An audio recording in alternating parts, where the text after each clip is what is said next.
The Road to Freedom by Bernard Kleine and Susan Kelleher. I'll begin with a bittersweet quote that I love of Dr. King in a talk he gave in Chicago, July 18, 1967. Dr. King said, "I'm certainly delighted to be here. I must apologize for being a little late. Our plane got in from Atlanta a little late, and I contributed to the additional lateness because Bernard Lee, my assistant, was driving and trying to make up time on the expressway, time that we had lost in the air. And I had to touch him and say, 'Slow up a little, Bernard. I would rather be Martin Luther King late than the late Martin Luther King.' Dr. King, we feel the same way." In January 1965, Dr. King wrote to the New York Times, "This is Selma, Alabama. There are more Negroes in jail with me than there are on the voting rolls." So on March 7, 1965, 600 marchers left the Brown Chapel in Selma in their attempt to march to Montgomery. They were led by John Lewis and Hosea Williams. The march was about the right to vote. The marchers crossed the Edmund Pettus Bridge, named after a Confederate general and Grand Dragon of the Alabama KKK. The marchers immediately faced a wall of state troopers wearing helmets and holding billy clubs. Without warning, the troopers wearing gas masks charged the defenseless and unarmed marchers, beat them with clubs, and tear gassed them. They beat marchers down to the ground, who were retreating back over the bridge. It was a picture of hate, cowardice, and fear on the part of the troopers.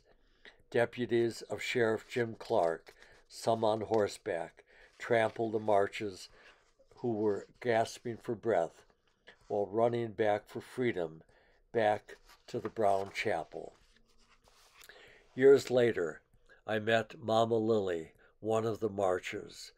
She said on Bloody Sunday, after crossing the bridge, "I saw all the horses, but I just kept on marching. Suddenly, I was tear-gassed, and one of the horses just knocked me down and trampled me on my back.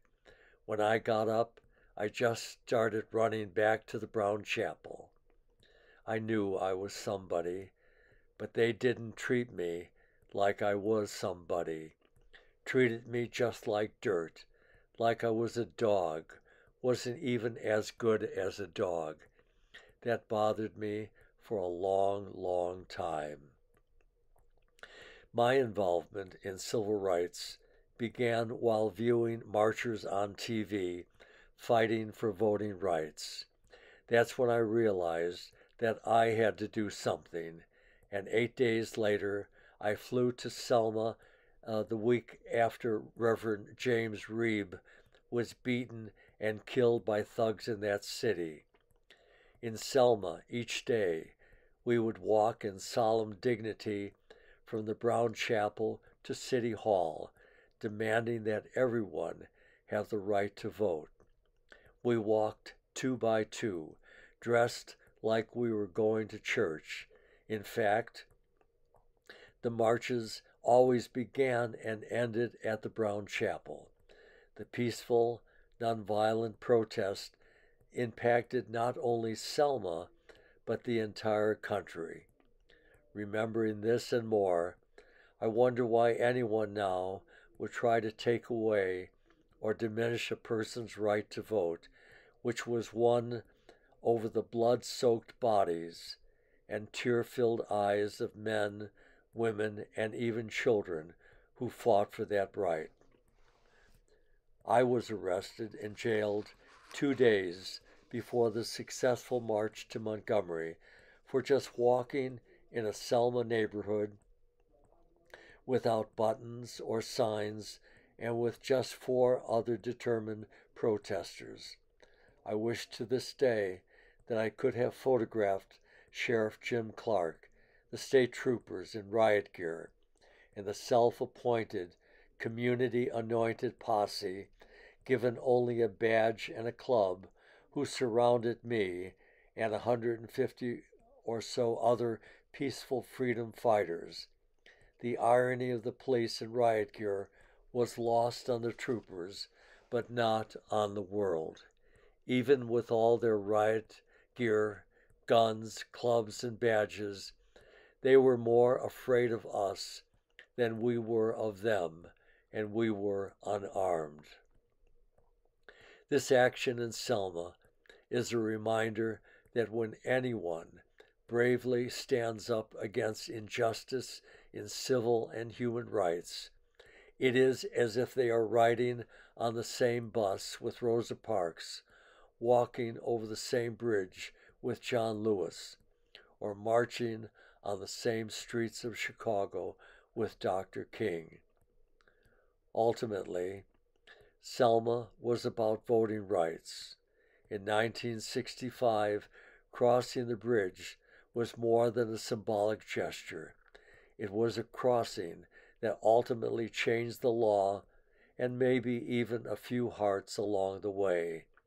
And yet I still wonder why millions of eligible voters fail to exercise this right in federal, state, or local elections. This photograph is of the Brown Chapel the morning of the successful march to Montgomery.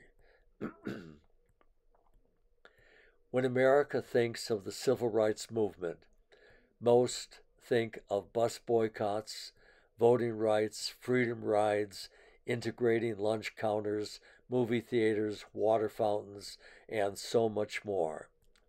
Few are aware that Dr. King not only marched in Chicago, but lived there as well.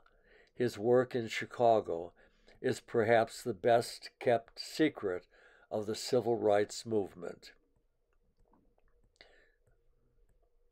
Dr. King certainly came to the city to comfort the afflicted and afflict the comfortable, but more specifically and more importantly, Dr. King came to Chicago to focus the attention of the nation on open housing, now fair housing, and ending racial and economic segregation in America's most segregated city.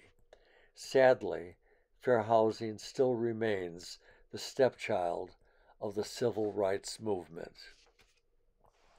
During July 1966, Dr. King and his staff conducted fair housing tests in some of Chicago's segregated white neighborhoods. Dr. King said, "We sent Negroes in large numbers to real estate offices in the Gage Park neighborhood. Every time Negroes went in, the real estate agent said, 'Oh, I'm sorry, we don't have anything listed.' And then soon after that, we sent in some of our fine white staff members into those same real estate offices, and the minute the white person got in, they opened the book and said, 'Oh yes, we have several things. Now what is it exactly that you want?' We still live in a time and in a country scarred by a system of danger, darkness, division, and deceit. Many of us are broken from the crippling diseases of discrimination, segregation, and despair. Sadly, housing discrimination, especially, still happens in so many ugly and hurtful ways, and it doesn't happen in a vacuum. All of us see it, feel it, fight it, hear it, ignore it, profit from it, tolerate it, initiate it, provoke it, perpetuate it, suffer from it, or even die from it. On August 5, 1966, Dr. King spoke these words. When we were demonstrating around the whole issue of open housing, we were confronted with massive violence as we marched into certain areas. We suffered in the process of trying to dramatize the issue through our marches into all-white areas that denied us access to houses and where real estate agents would not allow us to see the listings. Swastikas bloomed in Chicago parks like misbegotten weeds. Our marches were met by a hailstorm of bricks, bottles, and firecrackers. White power became the racist catcall, punctuated by the vilest of obscenities, most frequently directed at Catholic priests and nuns among the marchers. I've been in many demonstrations all across the South, but I can say that I have never seen, even in Mississippi, mobs as hostile and as hate-filled as in Chicago. It was during this march that Dr. King was struck in the head by a rock. The march on July 31st, 1966, was especially vicious and brutal. I went to this march to document photographically what was happening in Chicago, but when I saw the odds stacked against the demonstrators, I put my camera away and joined the march. The Chicago Tribune tells it this way. Civil rights hecklers burned cars. 2 were pushed into the lagoon in the park. Windows and windshields were smashed on at least 30 cars, and dozens of tires were slashed.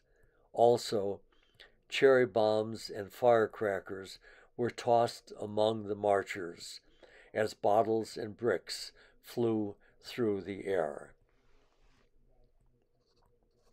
In Chicago's Soldier Field, July 10, 1966, I photographed Dr. King as he spoke the following words from the podium.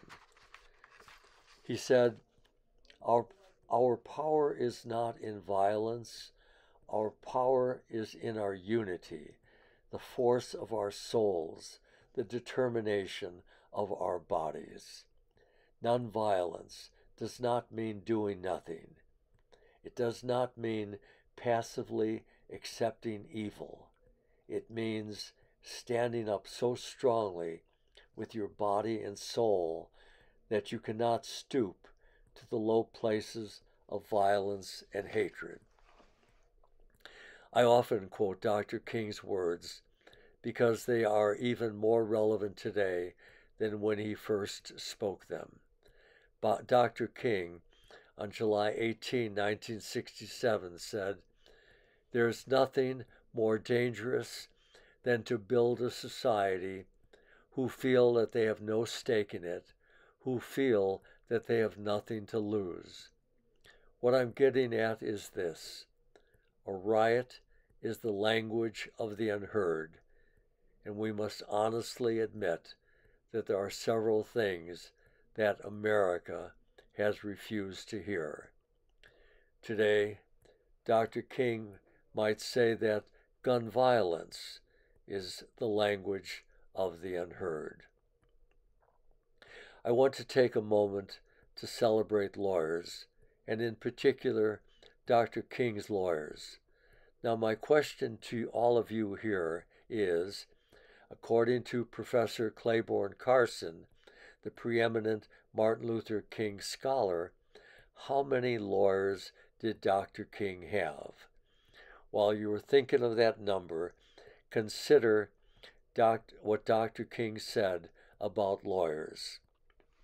Dr. King said this, "I have a deep and abiding admiration for the legal profession and the tremendous role it has played in the service of the cause with which I have been identified. The road to freedom is now a highway because lawyers throughout the land, yesterday and today, have helped clear the obstructions, have helped eliminate roadblocks by their selfless, courageous espousal of difficult and unpopular cases. Late into his career, Dr. King said,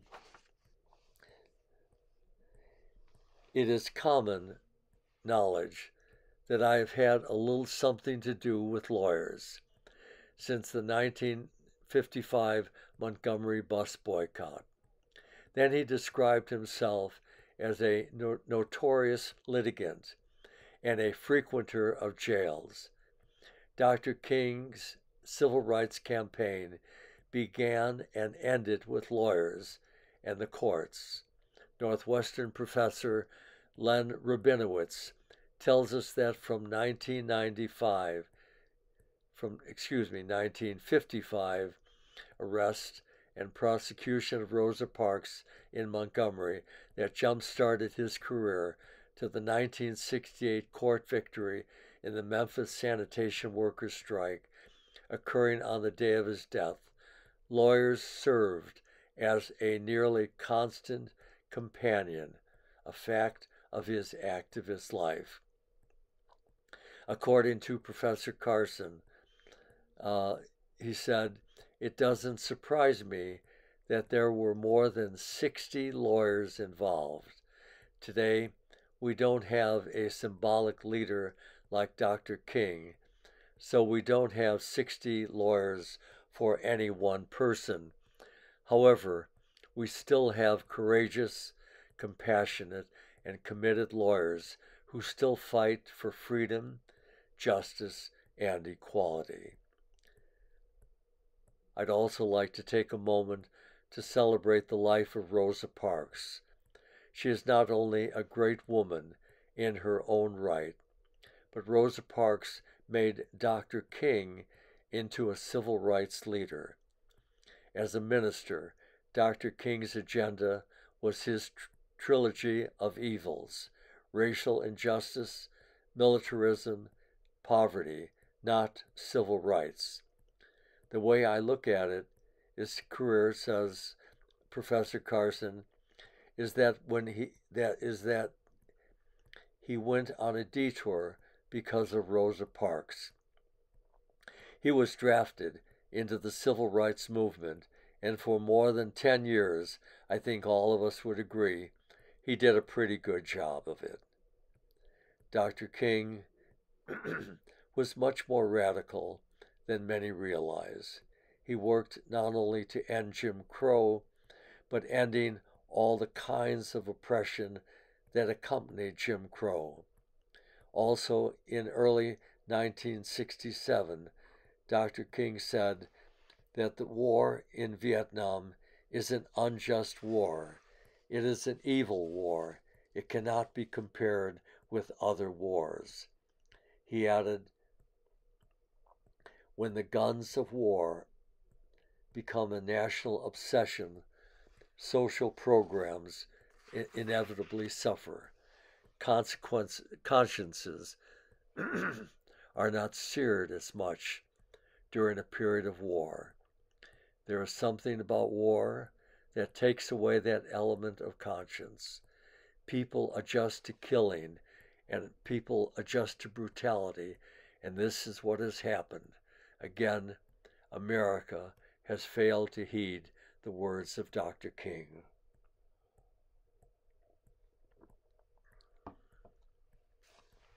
In a meeting between former George Wallace,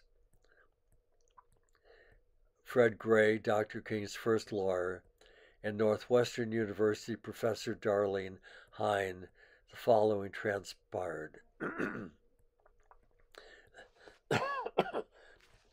Governor George Wallace: "Black people are my best friends.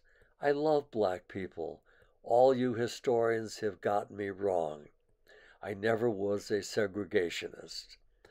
Professor Hine: "But you stood in the front door of the school. You said segregation now, segregation forever. Why did you say these things? George Wallace. White people made me say that. I wanted to be elected governor. I had to say these things, but I didn't mean them.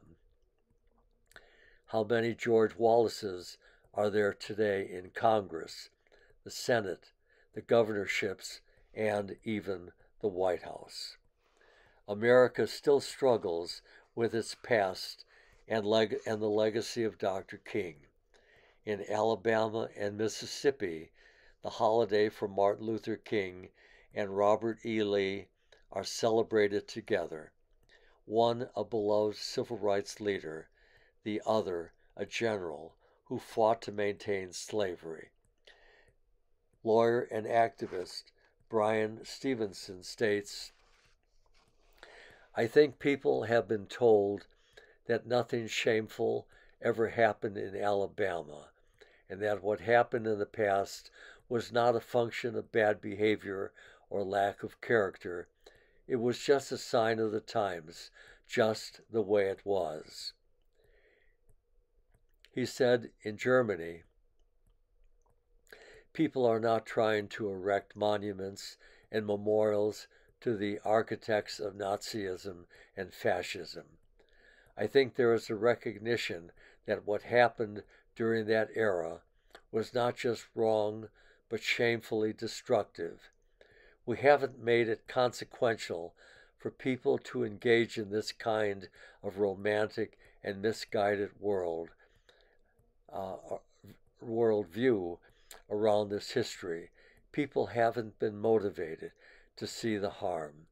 That's why articulating the harm, the damage, the pain, agony, and anguish created by slavery and lynching and segregation is so urgent and so important now. I would like to celebrate all of you who are here today. Some of you might worry because you're just one person. Maybe you're still in school, maybe working in a small law firm or working 2 jobs or raising a family, and you feel like you can't bring about the changes you wish for. Maybe this African saying might help.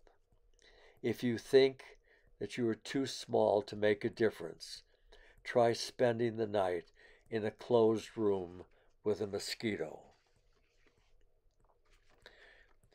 Housing discrimination especially is the thief that steals our homes, our education, our imagination, our self-worth, and our dreams. It frustrates, hurts, and misinforms. It divides and enslaves us. It steals our time and energy. Housing discrimination and segregation break neighborhoods, and in that broken state, hopelessness walks the streets instead of children playing. In every city, people will come to you crippled from the disease of discrimination and hate, or simply being ignored. They may come to you to seek your help, your suggestions, your understanding, your compassion, because their housing provider, lender, neighbor, school, supermarket, or even coffee shop suffers from historical amnesia, drenched in ignorance, greed, and relentlessly repeats the hurtful words, actions, and practices of discrimination, bias, intolerance, and stereotyping. Some may come to you because they have lost hope, and it is hopelessness more than pain that crushes the human spirit. When your friends, neighbors, or even strangers are full of fear and worry, there is no room for them to dream or hope. It is your calling, and your task to find equitable laws and solutions that protect, because it is justice that redeems, compassion that heals, courage that inspires, and mercy that forgives. Thank you.